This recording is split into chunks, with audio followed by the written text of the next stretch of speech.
Get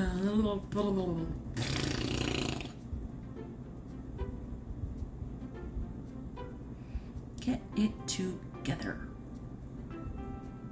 Okay. Hi everyone, I'm April and you're watching The Tangled Cat Speaks, and this is a crafty edition. So, sorry if my eye keeps watering. Not if, it's gonna keep watering. I have allergies. I don't know why.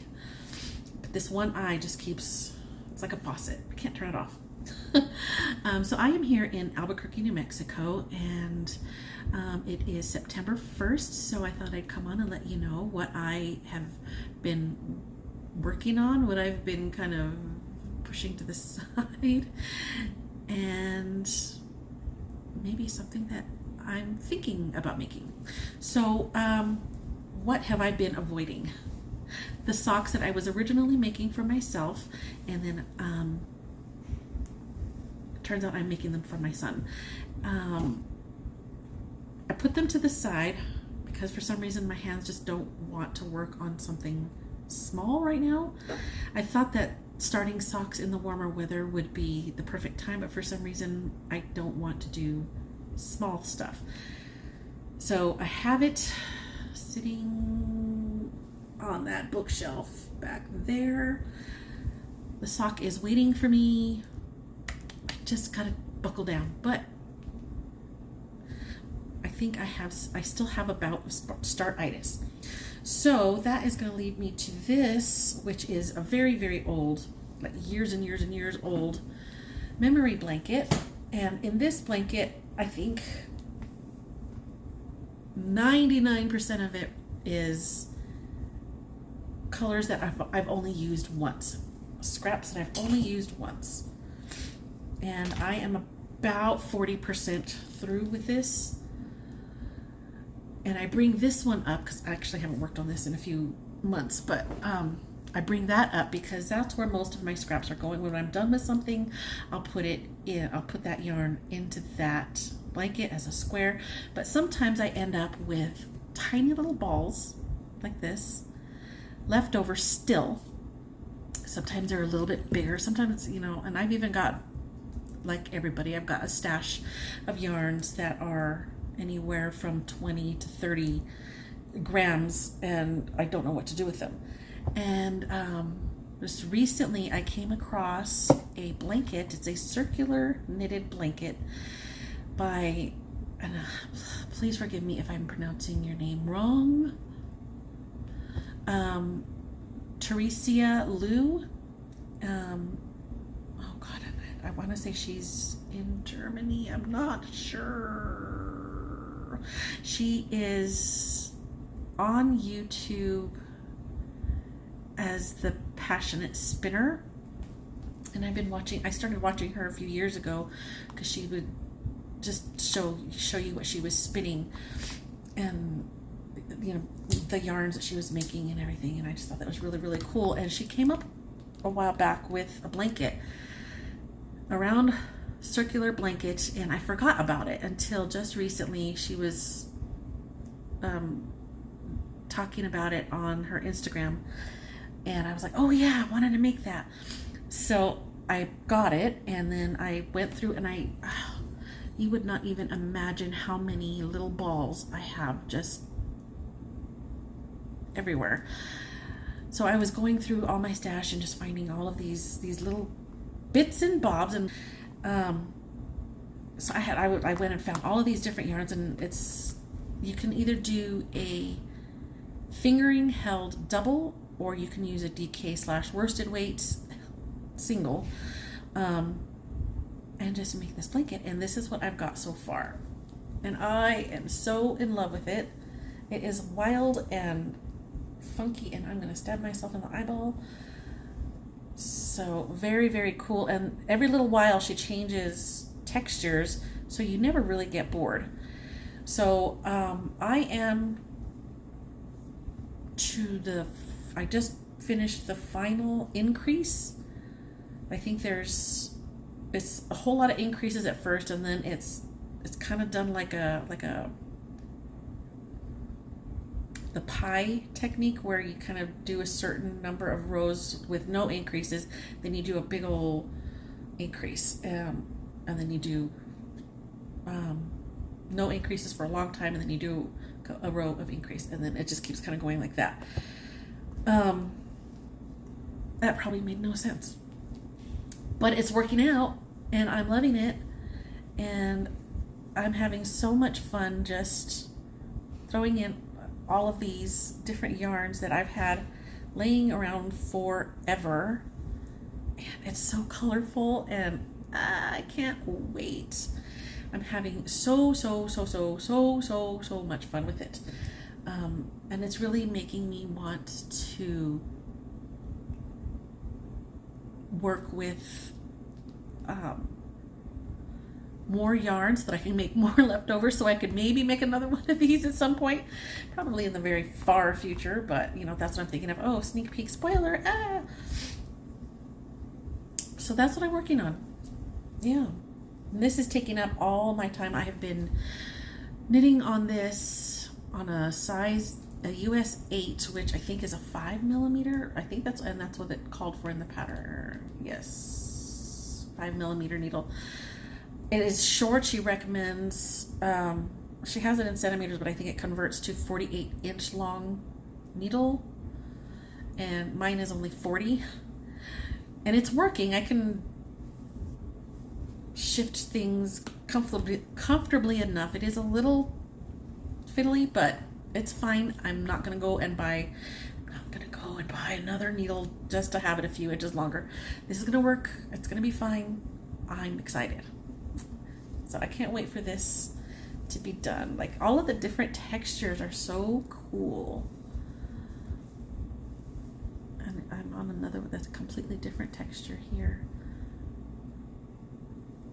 It's very, very fun, and I'm just amazed at how many of these balls that I've already gone through and how many I still have left. It's wild, but I'm having so much fun. I've been watching anime and K-dramas while I'm making it, so very contented. And then let's see, so I do, like I said, I was going through all my yarns to try to find things, and this popped out of a bin, and I was like, oh yeah, I forgot I had that. I don't have any clue where I got this. I don't know if it was, it might have been on Etsy, but I don't remember. The tag came off ages ago. But it's super pretty, and I think I want to make some fingerless gloves out of it. Fingerless mittens. I think that'll be super fun to have these bright, colorful, rainbow, in-your-face fingerless gloves in the middle of dreary winter. So that's that. And that's really all that I have right now. I don't think I ever showed you on here. Let me grab this, because a while back, I meant to show this last time, but a while back, and if you follow me on my Instagram, you will have seen this, but I had an incident with this sweater. This is the Miri Raglan, and I can't remember the name of the designer, and I'll have to put that up here somewhere. But this is one I made a while back in sort of a fade-ish with some Pandia's Jewels yarn. It's got really cool cables, and then they kind of go down into the side of your body. Really, really fun. And like I said, I didn't have enough of one color, so I just sort of did it as a fade, and I love there's a cable, instead of ribbing, there's a cable edging on the sleeves and the bottom hem. But the problem came where I realized that there was a hole in this, and I think it got snagged when I was trying to buckle my seatbelt. Oh, now I'm not gonna be able to find it. I guess it's a good thing. There it is. I found some yarn that was very, very similar, because I was completely out of all of these yarns. But I found a yarn that was very, very similar. And you can kind of see the difference right in here. Sorry, I'm not giving anybody the finger. Just happened to be the best pointer at the moment. But you can kind of see right here, it's slightly different. There's not a whole lot of pinks. There's more grays and whites. That is where I took it apart. And you can see this is where I tucked in all of the ends from my sweater surgery. But it seems, you know, it's worked out pretty well. I did not want to not have this sweater because so many of my other ones fell victim to moths last year, and so I haven't been able to wear any of them. Got rid of them. There's another one that I think I can fix, but I don't have it in my soul to fix it right now because it's in a couple of places. And I don't even know that I'm going to do this type of repair on the other one. What I'm thinking I might do is just sew it so that all of the ends are secure, and then just put random decorative buttons because it's a wild sweater. Anyway, sorry, my eyes are itching and now my nose is starting to itch. But so yeah, I still have this and I am loving it. Oh, and you know what too? I also did a duplicate stitch on here because I don't know why I did it, but I had a tea bag I had taken out of my cup, and I had set it on the little, I have a little ceramic thing that you can put your used tea bags on, and I put it on there, forgot about it, and then I was doing something with this sweater, and then I just kind of tossed it onto the table, forgetting that the tea bag was there, and it sat there, and it created a stain, and you can kind of see it on the back side. A little brown stain there, and there was another one.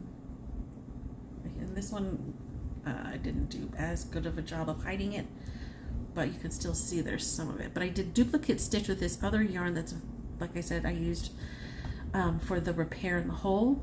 So I did duplicate stitch there to kind of hide it. You can see it just a little bit. Now it sort of blends like that's actually part of the yarn. This one is a little more obvious here, but at least now it doesn't look like I'm just walking around like a slob who doesn't know how to eat, which I don't, because it is a running joke with my kids that whenever we go out to eat, I'm always dropping something on my shirt every single time, and they've made fun of me for it since they were itty bitty kids, and now that they're adults, it's funny because some of them will, at least two of my kids have dropped things on food onto their shirts, and they're like, oh my god, we are related. Yes, child, we are, and that's what you get for making fun of your dear mother. So yes, so I did this repair and I was super happy. But that's really all I've got going on now. I'm gonna go make another video to talk about some books, and then I'm gonna get back to some anime. What am I watching? Kaiju number 8. Loving Kaiju number 8. I think that Kaiju is my favorite type of story lately. I've been really looking for other anime that is just Kaiju, because I love Solo Leveling, really love Solo Leveling, but I'm also really loving Kaiju. And if you don't know what Kaiju are, it's basically what Godzilla is. Really big beasts, creatures that like to destroy things. Makes life rough for humans. And in Kaiju number 8, one guy ends up accidentally becoming a kaiju because he's infected, and at first people don't realize that the guy and the kaiju are the same. It's a really fun anime, really enjoying it. Let's see, I guess I might as well just talk about what I've been watching. I've been watching season 2 of Sandman on Netflix, and I don't know that I'm enjoying it as much as I did the first season. I'm gonna have to give it another couple of, I think I'm in the second episode, I'm gonna give it another episode just to see, because I keep going to other things to watch because I'm just not drawn to that right now. I don't know if it's just I'm not in the frame of mind for it, or I'm just not enjoying the second season. I can't tell. What else am I watching? Oh, I finished a K-drama that was called Heartbeat. Heartbeat? About a vampire who had fallen in love with someone, and this was hundreds of years ago, and she was mortal, she was human, and so when she died, he just vowed that he was gonna become human, because he wanted to experience what she was experiencing. He knows that he had something, he's drawn to her in some way, but she would talk a lot about, sorry, eyeball again. Oh, this video is a mess. Okay, I'm gonna edit this whole part out. Oh my god. So that's what I have been doing, and I'm also been doing a lot of reading, so I'm gonna get to making that other video. And thank you for spending a few minutes with me, and I will see you again next time. Bye.